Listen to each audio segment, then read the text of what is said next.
Hey everyone, welcome back to Wuthering Vibes.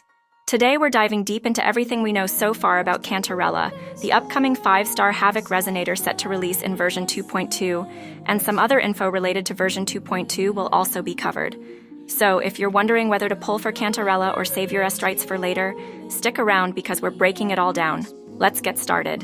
Cantarella Physalia is the current head of the Physalia family in Ragusa, which, as you probably remember, is the rival family to the Montelli. With her mysterious and unpredictable personality, she seems to have both a pure and an evil side, making her one of the most intriguing characters introduced so far. And here's an interesting detail. Her tasset mark is located on her tongue. Yes, you heard that right. I don't think anyone is complaining about that though, because it fits her personality perfectly. For those wondering about Zani, we now know that her tasset mark is on her back, which is, well, I'll take it. We all still love her anyway. Now let's talk about gameplay. Cantarella is a Havoc element resonator who wields a rectifier, but don't be fooled by that. Her combat style is unique because she fights using an umbrella that transforms into a jellyfish-like sword during attacks. She's a hybrid support character with 3 key roles: healer, buffer, and a coordinated attacker.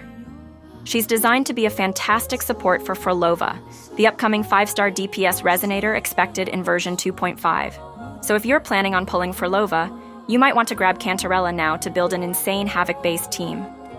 Until Frolova arrives, she'll also work really well with Jinsei and other Havoc units. Oh, and here's a fun little detail. Cantarella can swim faster than any other resonator, and she even has a special swimming animation just for her. Little things like this make her even more unique. Cantarella's signature weapon has a jellyfish-inspired design, making it one of the most visually unique weapons in the game. With a base attack of 412 and crit damage main stat of 72%, she is definitely wreaking havoc if you know what I mean. Her weapon's passive effect, as displayed on screen right now, shows how very specifically it is designed for Cantarella, so let me simplify how it works. You need 3 stacks of Gentle Dream within 10 seconds, and you gain them by using Echo skills or Intro skill. So, you can gain 1 stack by using her Intro skill, giving you 1 stack instantly. You can also gain 1 stack by simply using the Echo skill. Cantarella can gain 1 stack from her Liberation, as it is considered an Echo skill in her kit. She can also gain 1 stack from Resonance skill, while in her Forte, as that too is considered an Echo skill. After gaining all these stacks in your preferred order, will buff your party's damage and debuff enemy resistances. So then, just switch to your main DPS and let them take full advantage of it. If you're already planning to pull for Cantarella, here are some materials you should start farming right now. Currently, her best 4-cost echoes seem to be Hecate and Lorelei. These echoes will likely be her best options at launch, with more options to come in future. But Cantarella is not the only resonator to keep an eye out for in this upcoming patch. Our MC is getting a boost as well. We will finally get our hands on the Aero Rover, which is insane, but I'm not done yet. He is bringing with him in this patch a new Aero-based echo set, Gusts of Welkin. The 2-piece set increases arrow damage by 10%, and when used, the 5-piece set, inflicting enemies with arrow erosion, increases crit rate by 20% for 15 seconds. Attacking enemies with 6 stacks of arrow erosion grants 15% arrow damage bonus for 15 seconds. And did I mention? We are getting a free 5-star sword weapon, Blood Oath Pact, as well from the events. It has a base attack of whopping 588, and an energy regen main stat of 38.9%, and here's the weapon's passive. Upon healing, the user's resonance skill damage increases by 10% to your 14%, to your 18%, to your 20%, to your 26% for 15 seconds.